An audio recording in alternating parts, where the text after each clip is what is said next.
내 시작은 미약하였으나 네 나중은 심히 창대리 하리라. 욥기 8장 7절 말씀. 할 수 있거든이 무슨 말이냐? 믿는 자에게는 능히 하지 못할 일이 없느니라. 마가복음 9장 23절 말씀과 함께 아마 한국 사람들이 가장 사랑하는 말씀 중에 하나가 아닐까 싶습니다. 오늘 내게 능력 주시는 자 안에서 내가 모든 일을 할 수 있느니라. 이 말씀 가장 힘과 용기를 주는 귀한 말씀입니다. 이 세 가지 말씀만 가지고 있으면 온 세상에 다른 말씀 다 없어져도 충분히 힘과 위로를 받고 그리고 능력 있게 살 수 있을 것 같은 그런 3대 말씀으로 평가받습니다. 특별히 우리 민족은 이 세 말씀을 굉장히 좋아합니다. 그래서 개업할 때 액자에다 딱 써서 네 시작은 미약했는데 너의 나중은 심히 창대할 거다 라고 하는 말씀을 잘 새겨가지고 선물로 주곤 하지요. 그런데 오늘 이 말씀, 감옥에서 바울이 쓴 말씀, 내게 능력 주시는 자 안에서 모든 것을 할 수 있다, 문맥을 살피지 아니하고 함부로 해석되는 대표적인 말씀입니다. 본래의 의미와는 상관없이 힘겨운 현실을 돌파할 수 있도록 힘과 용기를 주는 축복의 언어로, 풍요로운 미래를 꿈꾸며 자신감과 성공의 의지를 다지는 구호로, 불가능과 좌절의 벽을 뚫고 성공과 성취를 이루기 위한 주문처럼 사용되는 말씀입니다. 우린 한다면 한다, 불가능은 없다, 하면 된다는 식의 도전 정신을 불러일으키기도 했었던 그런 말씀입니다. 하지만 복음과 거리가 먼 원래 바울이 빌립보 교회에게 편지할 때의 취지와는 조금 동떨어진 그런 해석들로 말미암아서 만사형통, 번영의 신학, 성공주의, 긍정적 사고방식 이런 쪽으로 오용되기도 하는 그런 말씀이기도 합니다. 능력이 무엇입니까? 무엇을 능력이라고 합니까? 힘 있는 것이 능력입니까? 미래를 예측하고 잘 대비할 수 있는 것이 능력입니까? 성공하는 것이 능력입니까? 이기는 것이 능력입니까? 무엇을 능력이라고 합니까? 내게 능력 주시는 자 안에서 내가 모든 일을 할 수 있다고 하는데 뒤에 있는 I can do everything, 나는 모든 것을 할 수 있다, 얼마나 강력하고 명쾌하고 그리고 호쾌합니까? 이런 정신으로 살 수 있다면 얼마나 좋겠습니까? 나는 모든 것을 할 수 있다. 바울은 지금 내가 모든 것을 할 수 있다, 나는 능력 있는 사람이다, 이것을 말하려고 한 게 아니죠. 그 앞에 있는 이 말씀을 빼버리고 내게 능력 주시는 자가 계시다, 내게 능력 주시는 자가 계시다, 나에게 힘 주시는 분이 계시다, 주님이시다, 그 주님 안에서 내가 모든 것을 할 수 있다, 이렇게 말하고 있지, 나는 어떠한 상황에도 모든 것을 다 잘한다, 그 말을 하고 있지 않다라고 하는 것이죠. 무엇이든지 능히 할 수 있는 힘, 이것을 능력이라고 해석해서는 안 된다는 것입니다. 바울은 지금 이 빌립보서를 쓸 때 로마의 감옥에 수감 중이었습니다. 로마 감옥에 갇혀 있었습니다. 복음 전하다가. 그러면서 비천과 배고픔과 궁핍에 처했고 옥에 갇히고 억울한 일을 당했습니다. 무엇이 능력입니까? 바울은 능력 없는 사람이죠. 감옥에 갇히는 사람이 무슨 능력 있는 사람입니까? 동족에게 매맞는 사람이 무슨 능력의 사람입니까? 바울은 여기서 그런 능력을 말하고 있지 않아요. 완력을 말하고 있지 않다는 거예요. 모든 난관을 뚫고 지나가는 그런 어떤 강력한 파워를 말하고 있지 않다는 것입니다. 주께서 주시는 하나님으로 말미암는 진정한 참된 능력을 말하고 있지, 이 지상에 깔려있는, 이 지상에 흔한 그런 물리적인 힘을 능력이라고 말하지 않는다는 거죠. 흔히 생각하는 것처럼 어떤 일이든지 해낼 수 있다라고 하는 자신감을 표현하고 있는 것이 아닙니다. 배부름과 배고픔과 풍부와 궁핍에 처하더라도 결코 흔들림이나 넘어짐이 없다. 여러분, 배고프고 궁핍에 처할 때 흔들리지 않는 것은 마땅히 주의 백성들에게 주시는 하나님의 능력이고 하나님의 힘일 것입니다. 그런데 바울은 배부를 때도 풍부할 때도 넘어지지 않는다. 여러분, 언제 넘어집니까? 언제 사명을 망각하게 되나요? 배부를 때가 더 위험한 거죠. 배고플 때는 그 줄인 배를 움켜잡고 어떻게든지 성공하기 위해서 딴짓하지 아니하고 열심을 다하죠. 그런데 이제 배가 부르고 등이 따뜻해지면 사람들은 딴짓하게 된다. 그래서 야고보 사도가 고난당하는 자가 있느냐? 기도할 것이요. 즐거워하는 자가 있느냐? 찬송할 것이다. 하나님과의 관계를 붙들어야지 넘어지지 않는다. 그렇게 말할 수 있었던 것입니다. 단순히 이게 어떠한 형편이든지 나는 아주 자족하는 사람이다, 이것을 강조하지도 않습니다. 주님의 뜻이 아니면 아무것도 못한다라고 하는 오히려 더 겸손함의 그런 표현이지, 내 능력이 아니라 하나님의 능력을 강조하고 있는 표현이지, 단순히 불가능은 없다라고 하는 그런 말이 아니라고 하는 것이죠. 어떤 형편에도 굴하지 아니하고 주 예수 그리스도를 의뢰함으로 맡겨진 사역을 끝까지 감당하겠다라고 하는 다짐을 말하고 있는 것이지, 무소불위의 능력을 가지고 내가 말만 하면 이 뽕나무가 저 바다에 가서 빠질 거다, 이 산 명하면 내일은 평지가 될 거다, 이렇게 자기 우쭐하여서 교만함으로 선포하고 선언하고 장담하고 있는 말씀이 아니다라고 하는 것입니다. 어떠한 상황에도 하나님과의 관계를 통해서 승리할 수 있다라고 하는 믿음을 보여주고 있는 귀한 말씀입니다. 주님의 능력에 대해서 증언하는 거죠. 주님이 능력의 주님이시다.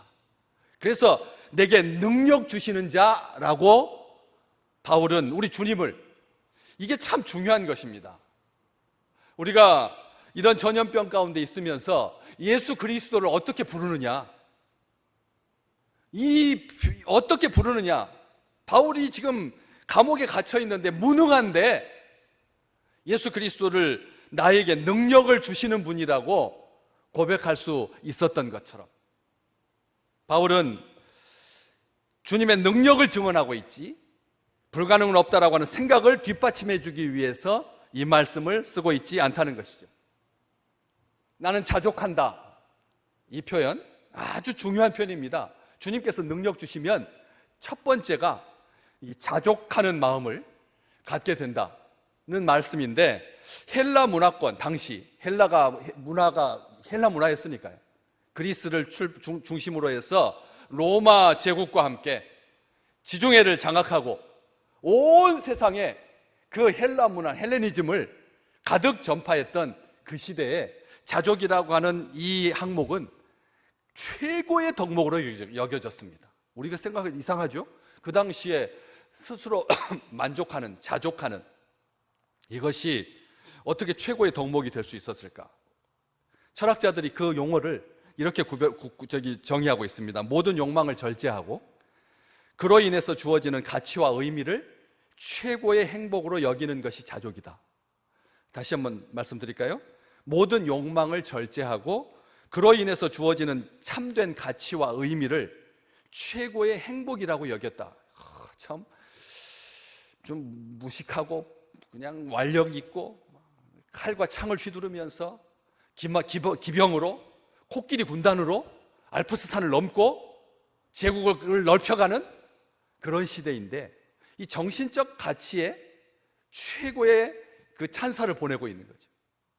욕망을 절제하라. 이 말뿐이었죠. 안 그렇습니까? 얼마나 탐욕스러웠는데, 얼마나 수치스러웠는데. 그래서 스토익 학파들, 스토아 학파라고 우리가 일컬어지는 그 스토익 학자들은 자족을 절제가 아니고는 맛볼 수 없는 덕목이다, 이렇게 굉장히 미화하고 숭배할 정도까지 귀하게 여겼습니다. 욕망을 절제하고 욕망을 절제해야지만 맛볼 수 있는 덕목이 자족이다, 이렇게 말했습니다. 그러나 그 말을 가만히 되짚어보면 행복을 위해서 소유에 무엇을 더하기보다는 욕망을 줄여라 라고 하는 말을 첨부하거든요. 소유를 위해서 무엇을 더하기보다 욕망 자체를 줄여라, 그러면 행복해질 거다. 다시 말하면 쾌락주의, 이 지성적인 지적인 쾌락주의, 심리적인 쾌락주의인 겁니다. 또 다른 육체의 쾌락에 빠지는 쾌락주의는 아니지만 이 정신을 즐겁게 하는, 마음을 행복하게 하는 그런 비이성적인 것이 아니라 초이성적인 그런 행복을 추구한다는 점에서 이것은 또 다른 쾌락주의인 것이죠. 이 불가능은 없다라고 하는 그런 말이 아니라 내게 능력 주시는 자 안에서 나는 자족할 수 있다라고 하는 이 표현이 이 헬라 문화권에서 자족에 대해서 가지고 있는 소극적이고 자위적이고 인위적인 그런 자족과 바울은 철저하게 구별하고 있습니다. 혹시 이 자족, 그러니까 스스로, 그 다음에 족하게 여기는 셀프 서피션트, 스스로 족하게 여기는, 자기 만족으로 생각하기 쉽습니다, 자족이라는 말을. 그런데 이 바울이 사용하고 있는 자족이라고 하는 용어는 하나님께서 주시는 만족입니다. 스스로 자족하니까 내가 만족하는, 스스로 만족하는, 자위하는 그런 자족이 아니라 하나님께서 주시는 그런 만족함, 풍성함, 충만함을 말하고 있다는 것이죠. 제한된 인간의 능력으로 모든 것을 행할 수 있다라고 하는 교만함의 극치를 말하려고 이 자족을 말하는 것이 아니라 어떤 초자연적인 능력을 행한다는 의미가 아니라 하나님께서 그리스도 안에서 그의 자녀들에게 약속하신 모든 권세와 은혜를 누린다라고 하는 측면에서 자족인 겁니다. 아멘. 하나님께서 우리에게, 자녀들에게 주시는 그런 모든 권세와 은혜를 누리는 자족이지, 내 안에서부터 분출되어 가지고 그래서 끊임없이 이성적으로, 지성적으로, 마음적으로 그렇게 쾌락을 누리는 자족이 아니다라고 하는 것이, 이것이 바로 빌립보서를 통해서 사도가 거듭 강조하고 싶은 기쁨의 삶인 것이죠. 기뻐하라, 기뻐하라. 빌립보서는 감옥에서 쓴 편인데, 옥중서신인데 기쁨의 서신이라고 하는 별명을 가질 만큼 기쁨으로 가득 차 있는데, 그 기쁨, 그는 자족을 그저 주어진 환경 가운데서 견딘다라고 하는 의미로 사용하지 않습니다. 그냥 자족하니까 그저 주어진 것을 만족하면서 욕심 부리지 않고 주님 오실 때까지 살면 되지 뭐. 가난을 미덕으로 삼고 간단하게 살고 단순하게 살면 되지 하는, 참고 사는 것이 가장 안전한 삶이라고 말하기 위해서 이 말씀을 쓰고 있지 않다라고 하는 것이죠. 오히려 바울은 기쁨이 충만하게, 감옥에 갇혀 있는데 아주 크게 기뻐한다. 오늘 10절 말씀, 내가 주 안에서 크게 기뻐한다. 내가 주 안에서 크게 기뻐한다. 너희가 나를 생각하던 것이 이제 다시 싹이 나서 기쁘다. 너희가 이를 위한 생각을 가지고 있었는데 기회가 없었을 뿐이다. 나를 돕지 못했던 그런 것에 대해서 너무 죄송스럽게 생각하지 마라. 크게 기뻐하고 있습니다. 그냥 견딘다라고 하는 말이 아니죠.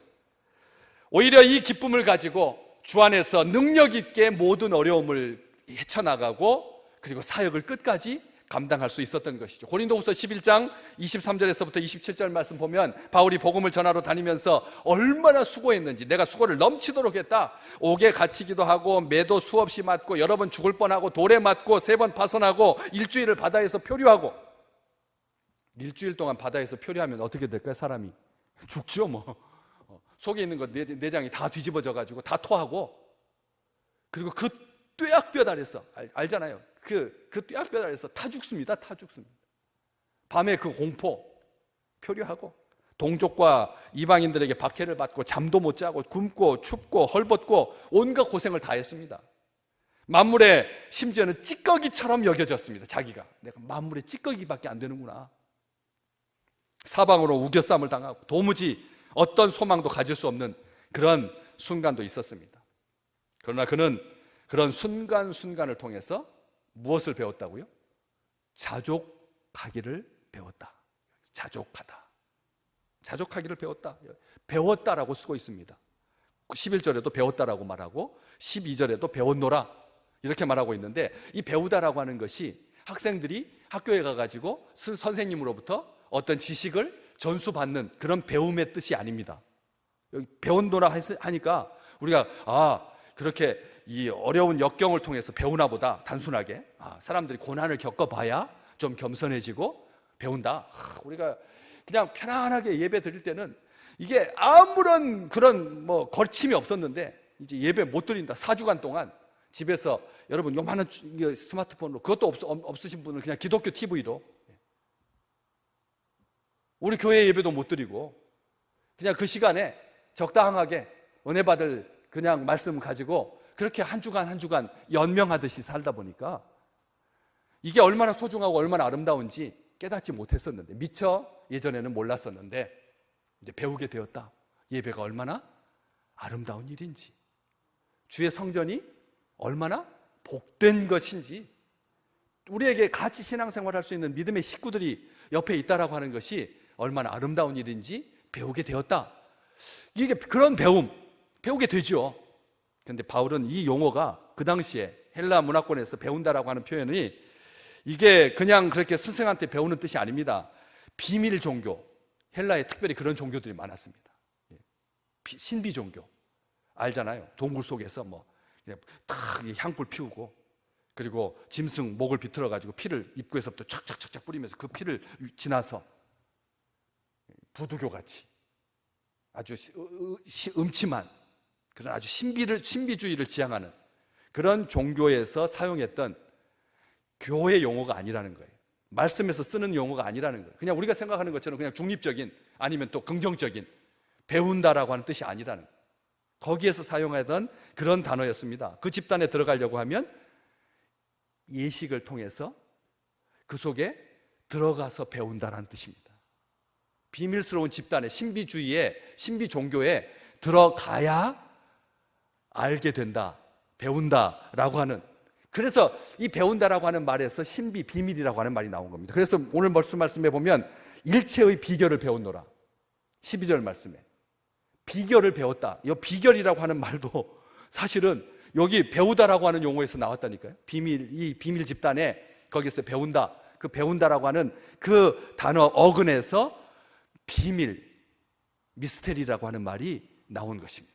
그래서 여기도 비결이라고 했는데 원래는 비밀이라고 하는 그런 어근을 가진 그런 단어였다는 것이죠. 바울은 비밀 집단에 들어가야지만 그 집단을 알게 되는 것처럼 모든 일, 다시 말하면 비천과 풍부와 배부름과 배고픔, 풍부와 궁핍에 직접 들어가 봐야지만, 체험해 봐야지만 자족하는 비결을 배울 수 있다, 이렇게 말하고 있는 것이죠.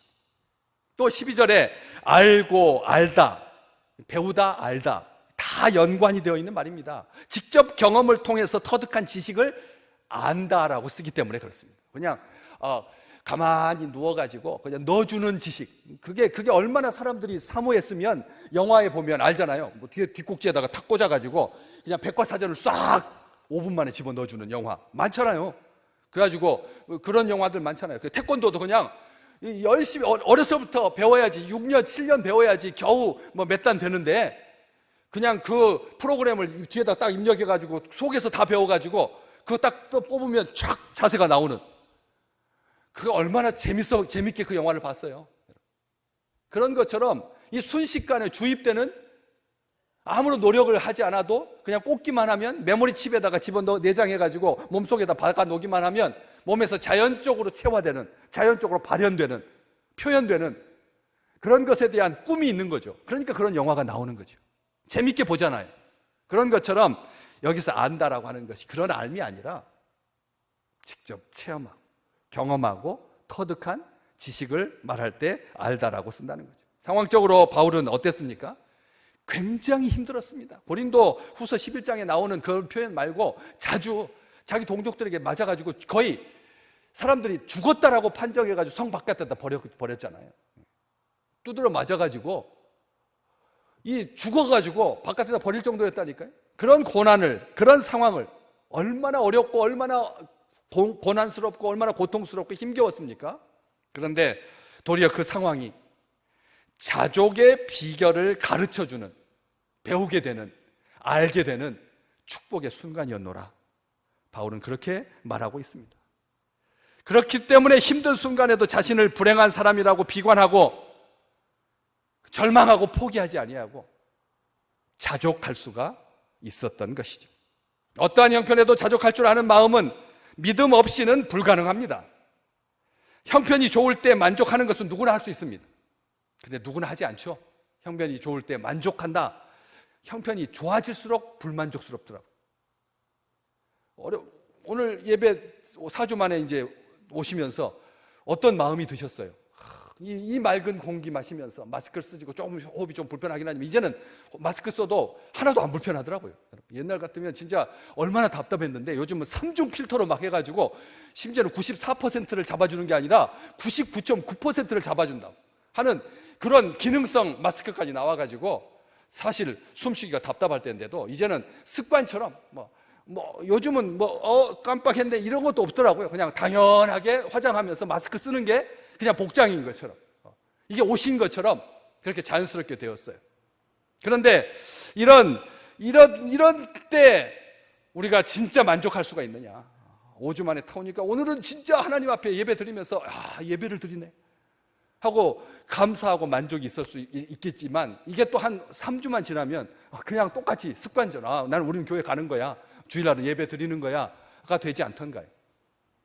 형편이 나아지면 감사할 수 있습니다. 형편이 나아지면 감사합니다. 사람들이 그런 결심과 의지가 있습니다. 나는 형편이 조금 나아지면 나는 하나님 앞에 매 순간 감사할 거야.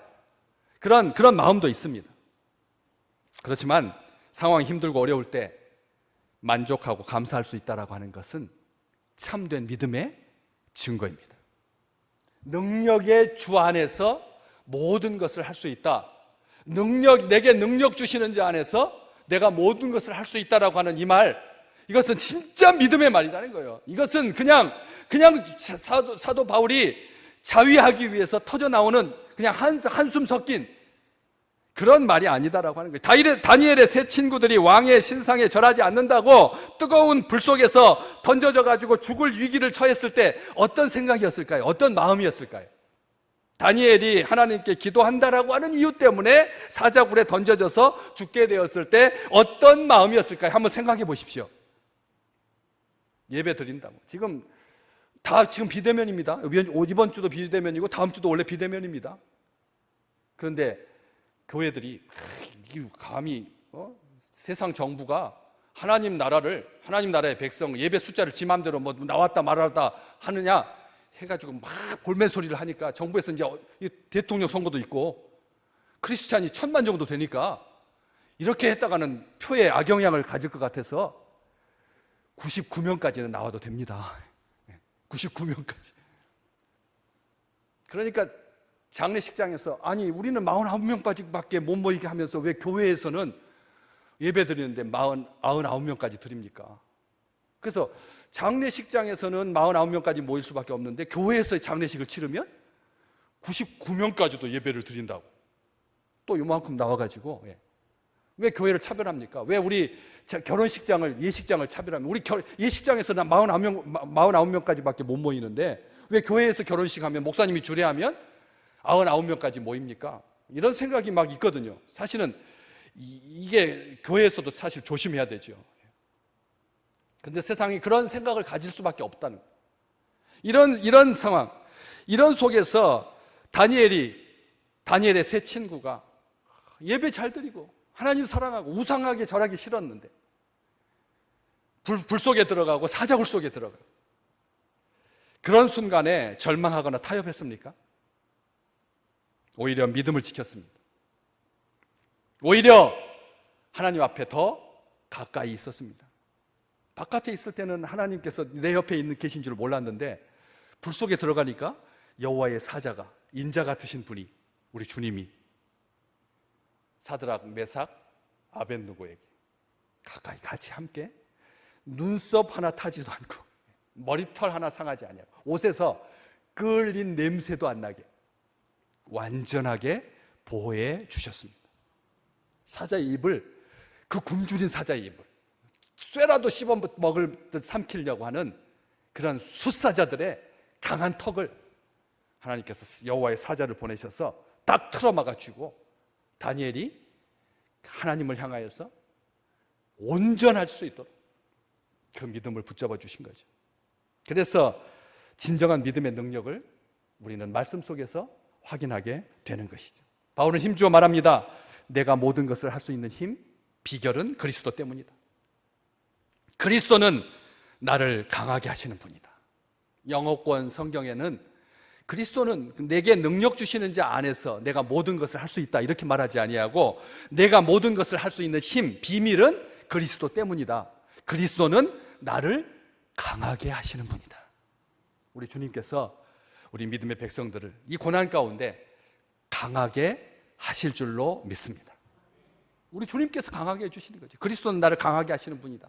바울이 괴로움과 궁핍과 심지어 죽음의 위협 속에서도 자족하며 사명을 감당할 수 있었던 힘의 원천, 능력, 비밀은 바로 예수 그리스도다. 그가 표대를 향하여서 전심전력하고 전력 질주하고 자신을 포도주와 같이, 관제와 같이 하나님의 성전에 뿌리는 그런 포도주처럼 남김없이 온전하게 헌신할 수 있었던 것은 바로 능력 주시는 자 예수 그리스도 안에서 모든 것을 감당했기 때문인 것입니다.